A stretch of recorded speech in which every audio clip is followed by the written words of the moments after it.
Okay, well, I'm going to get 2 videos ahead. I just want to get this done. Now, I look orange like Trump all of a sudden. I guess it's because the day is fading. Just going to read this. This is the cherry on top. This is why you're lost in representations. I tried to get you to understand that we all hallucinate. That's the Maya hypothesis. But there's an intersubjective commonality and insistence there that I would call reality, an elided kind. It's not all of being. So I want to bring all these different pro and con, negative and positive aspects into that juxtaposition between the ideal world and the material world, the infinite and the finite. So until you understand that your intersubjective reality is a hallucination, but that doesn't mean it's not real. This is the goddamn problem.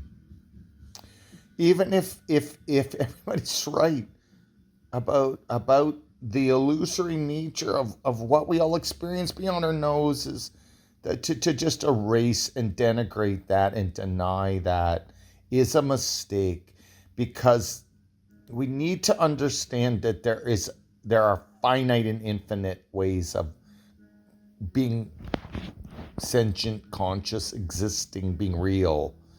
It's just a lot more. There's so much confusion in our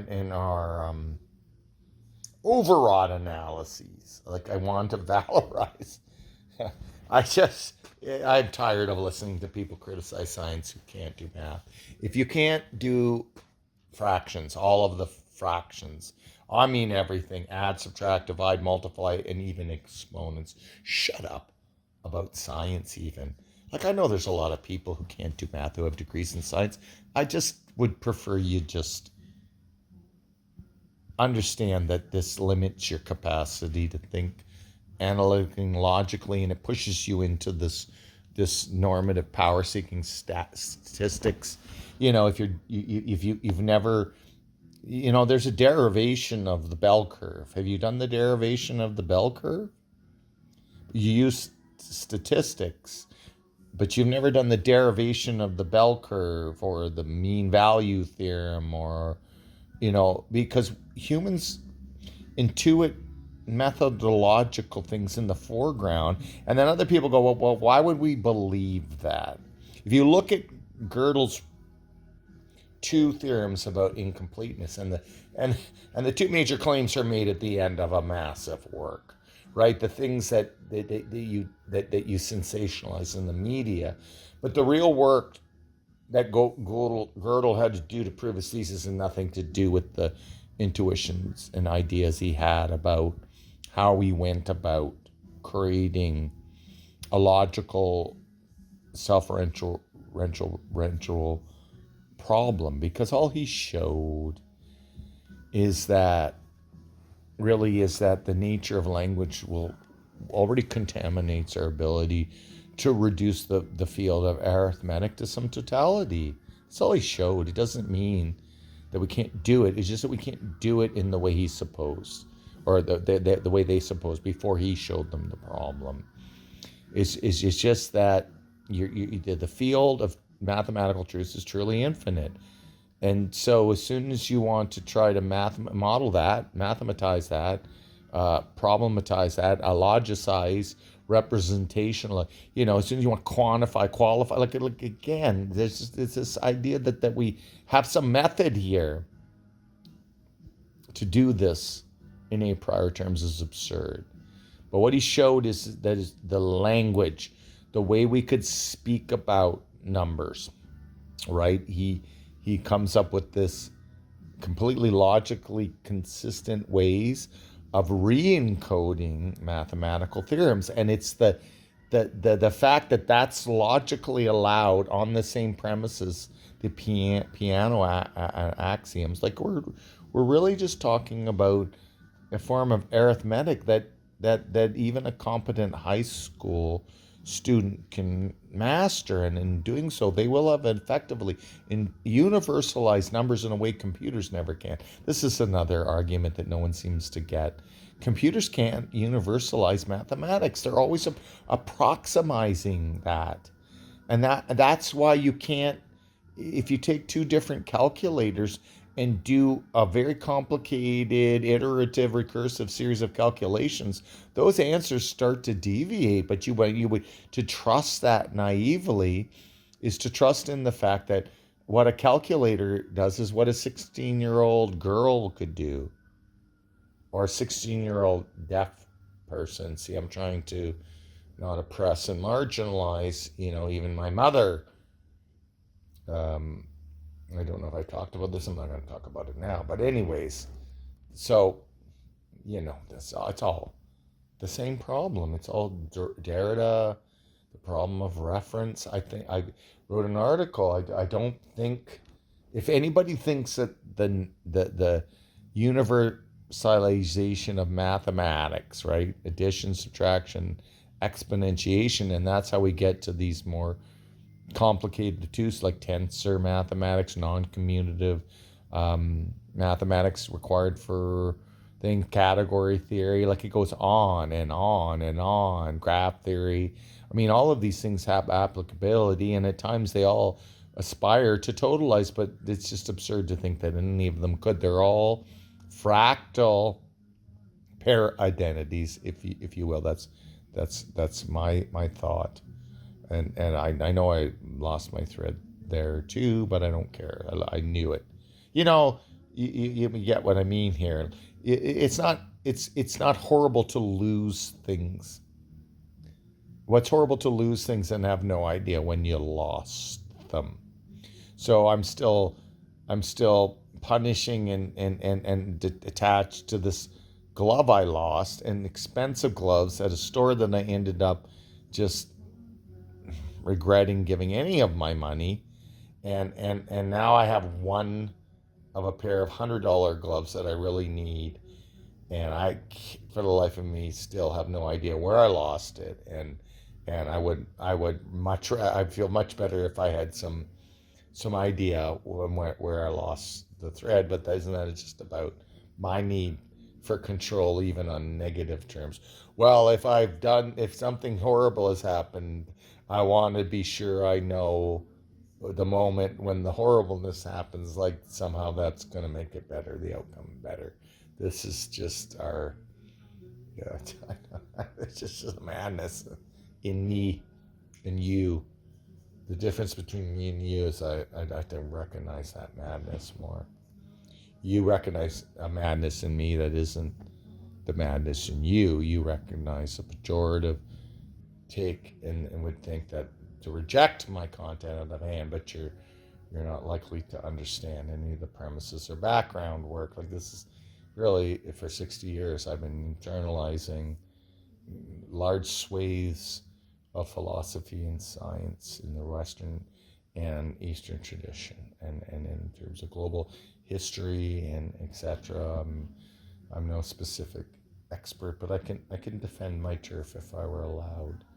Not only to say what that turf was, the domains of my knowledge, but also to defend a communicative approach that has nothing to do with what most people think passes as debate and communication, which I just think is just about domination and manipulation, and just more of the problem of humans wanting to impose belief on people more for control, more than they would want to give up their own power to understand how hard it is to uncover what is lastingly true. There is something, I can't say what it is. So I hope you will find this entire situation tragically funny. Oh, this is great. So yeah, I'm getting tired. When I see people doing stupid things like who have a dog, and they leave a bunch of paper bags on a stove, and then the dog turns the stove on, and then the article is how the dog caused a fire. No, the stupid fucking careless, idiotic humans caused a fire because they're stupid, idiotic, and careless. Like, Jesus Christ, like I talked about, I'm getting into bad habit of leaving pots and stuff on the stove and not turning off the burners in my stress and anxiety. And that's not a problem. If you leave a burner on for a week with nothing on it, it's just gonna waste electricity and heat up the room. That's the thing. That's why the ethic of never leaving things on a stove unless you're cooking is such a piece of wisdom. So, I hope you're going to find this tragic. I'm tired. I'm not shedding tears for stories that recount stupid people doing stupid things they should know better than and leading to bad incomes. I just go, ha, ha, ha, that's tragic. It's funny and it's tragic. So I'm always trying to invent new words. I also don't like the spelling of through. I don't know if anybody's noticed this. Bow, neighbor, cough. What a mess, because that's where all these stupid Maven rules and the weird mixing of old and new English and the vowels shift and the weird stuff there and I just through is the one. I want to change it to THRU. Cough I'm okay with. Neighbor I'm okay with. Though I'm okay with. Through just I'm making an effort to alter the norm of use there. It's part of my thesis right here, which is this is absurd to seek the essence of meanings in arbitrary symbols. And this is true of science as it is of religion, as it is of, because it's not just symbols, it's icons, it's pointings, it's all of this perceptual behavioral stuff that we might endorse too, such as, look, the statue is bleeding, therefore Jesus is coming back to Earth in his spaceship. No, y'all hallucinated something you all wanted to see, because this is part of how human culture forms in the first place. It's not good or bad, but we need to confront it better. Science is not going to totalize or reduce. He's not going to do the thing it claims, just like religion didn't. But it exposes these material morphisms and non-arbitrary bionorms in a way which I think all human beings need to confront, or they shouldn't be allowed to vote and make decisions about things like abortion or vaccines or climate change. Jesus fucking Christ. I'm tired of ignorant people being allowed to have an opinion about things they don't have any fucking training in. Like, what the hell? We respect this still in some of our elitist organizations, but if you're not a person with power, but you have the degrees and certifications, you're just to be ignored because of that. So fuck that. I know I don't lose my insights and my mastery of rarely understandable content because I'm impoverished, disabled, and unliked. And I didn't used to work that way.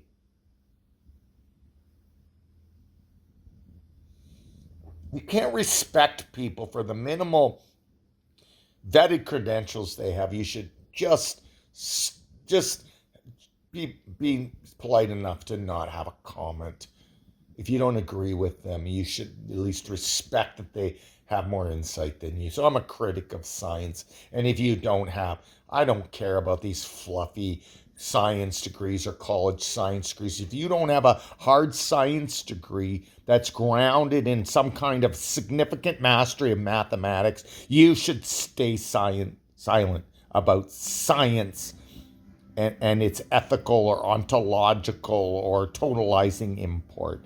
I have earned the right to criticize this discipline and its poor ontology. What I see is its poor ontological dogmas.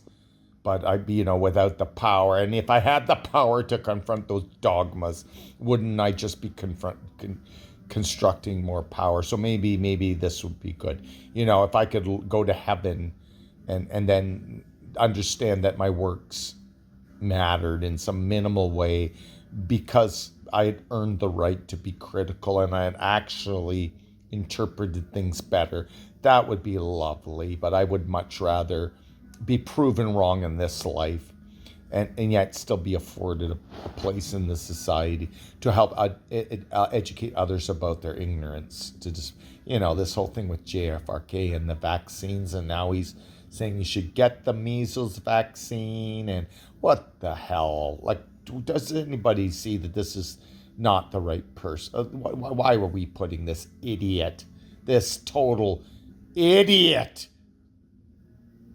in control of the healthcare, and they're just gutting all of this shit. He's just gutting it, but now he's clearly just interested in power, because he's found himself in a situation where enough people are pushing back against him, and now he's finally listening. So he's biting the hand of those that fed him, Mister. I found a whale carcass or whatever it is. I people should get overly concerned about that. He's very comfortable with biological facts of life and death, and yet he is completely ignorant at the level of science. And the fact that a man like this is put into such a position of power is just is absurd. As Trump and Elon Musk, you can see it. They equivocate the second that they're not getting their egos placated again. This is not people that you want to be leaders. You want your leaders to stand their ground because there's a weight of evidence that they're representing. They're not power seeking, they're truth seeking. God, I just keep going over the same stuff so pointlessly. So the mystery to solve is why we always seem most upset and thereby come to derive the most social power or tribal cachet, which is the same thing. Exactly in terms of what often turns out the more arbitrary value choices. So humans have a value problem, and this is about whether you want moral, you want to be a moral realist or not. And I'm not quite sure. I'm going to take the excluded middle there. I think this knee-jerk thing we have to judge is another binary problem. And we're more concerned about whether a whole bunch of other people will judge it the same than we are whether those judgments have any merit to them. So that's the issue I'm getting at here. Even in cases where we may have already gone off the rails of normalcy. Well, what is normalcy? What's neural? We keep referring to the margins as if we know what the center is. But it's the center that we're clueless about. And what we're also clueless about is the need to denigrate the margins, is how we create tribal order, in and out group shit, but it doesn't work in a hierarchical society. And we keep replicating a thing that worked when we were in flat primate groups in a way that just allows this madness to unfurl. And this is going on for 16,000 years. And it's, we're continue to perpetuate it. We perpetuate it with all of the other steps we go through and never fail to confront it. And I'm hoping by the pluralistic level, we finally confront this. We get more skeptical in radical terms about our collective and individual believing all the time.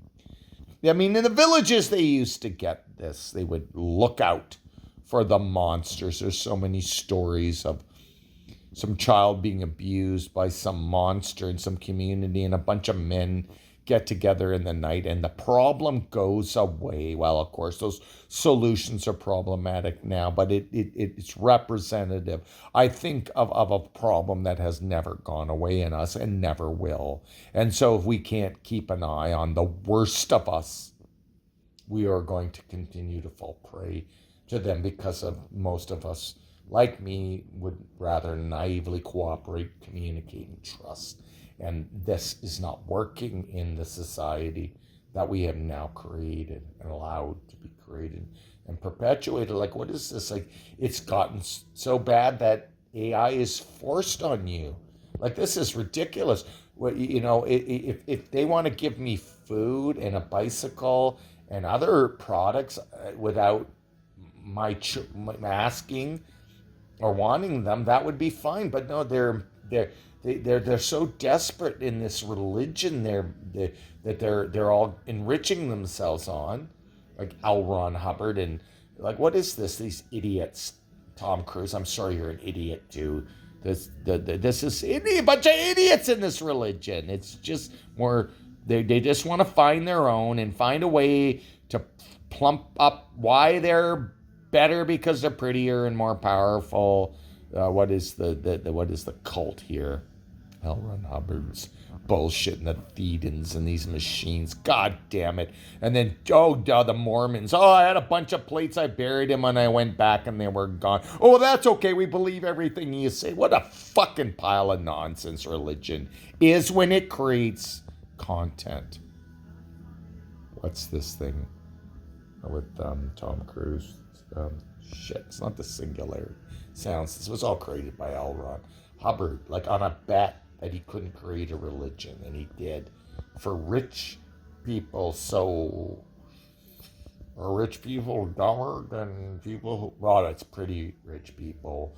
It's all the popular kids in high school that everybody loved, and they just went on to get jobs where they pretend to be something they're not. And then they get loved at a whole new sickening level and enriched, and then they create these cults they all belong to, and it's all a pile of shit too. God, I just fucking hate the cult of celebrity. I love television, I love movies, but I don't like celebrities. I don't like the Kardashians. These people, like, there's just too many of them that are stupid. They just went from high school to money and power, and then they started saying the shit that they believed in high school.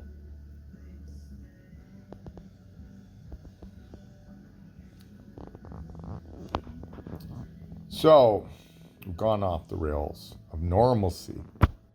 But what is normalcy? Yeah. We're always defining differences on the basis of absolutes that are themselves other differences, and this is another problem. So in this thing here, when we do this, we are often collectively most in denial about the oft-missed need and deeper value of choosing and defending all of our norms more rationally and transparently. Right? So if we have norms that say homosexuality is bad, and then we're going to say homosexuality is good, but where did we start from? Where did the taboos, like, do we have so little faith in biology and so little understanding of this? So I have no problem with allowing these non-reproductive behaviors, but what are the taboos about? And what is the risk here? If we want to perpetuate the species, we need to be concerned with our reproductive fitness above all, and we're not.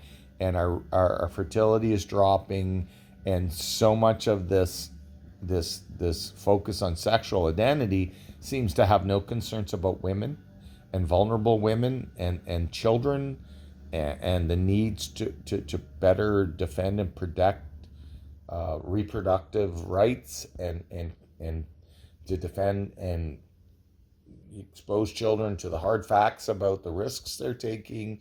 And instead we're taking these children entering puberty and filling their heads with bad philosophy, not because we care about them, because these people are power-seeking assholes who haven't resolved their own problems of identity and growth when they were children. I talk about this.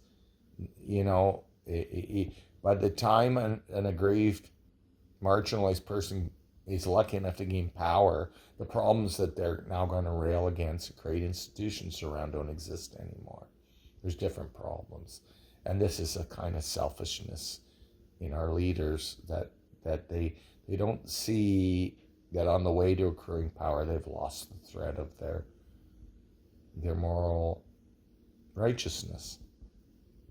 I think that's right.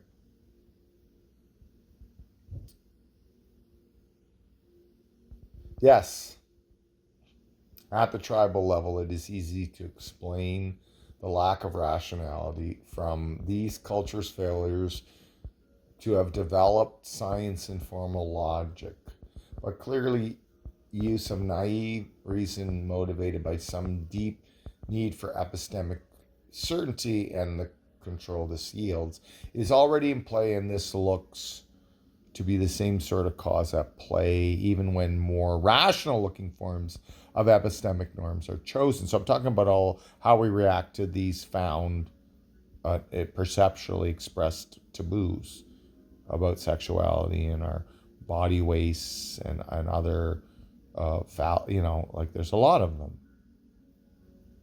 Chimpanzees are the source of our warlike ability. This has been well demonstrated, and it's arbitrary, and they will kill another chimpanzee and they'll crack a skull and eat his brains. Like, what's that about?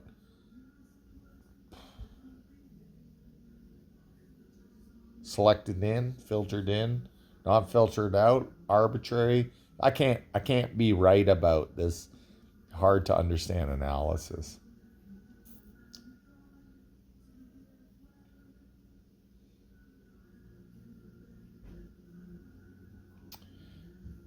Okay. Right? And this is I'll pick this up. So it's this obsession with this. We need to be certain. We can't be undecided. Even when the evidence suggests that being undecided and building better ways of coping with that on terms of it being undecided, agnosticism. Right? And this need for certainty and control, it trumps our need for accepting the prima facie evidence and arguments. We would rather create false beliefs as truth than understand there are no truths in the moment to be so simply revealed. And this is around all of these sexual taboos and norms in the context of our hypersexualized natures. We're not like other mammals. This is problematic. We're too hungry.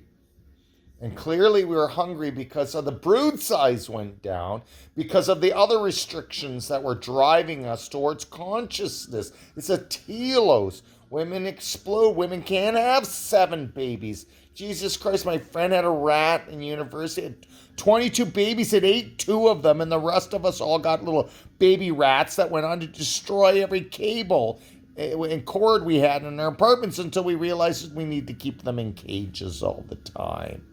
No, humans are like this. So what is going on here that our brood size gets smaller, our gestation size, the head size, and yet how do we keep repopulating? Because it's not like we were 8 billion people when we became.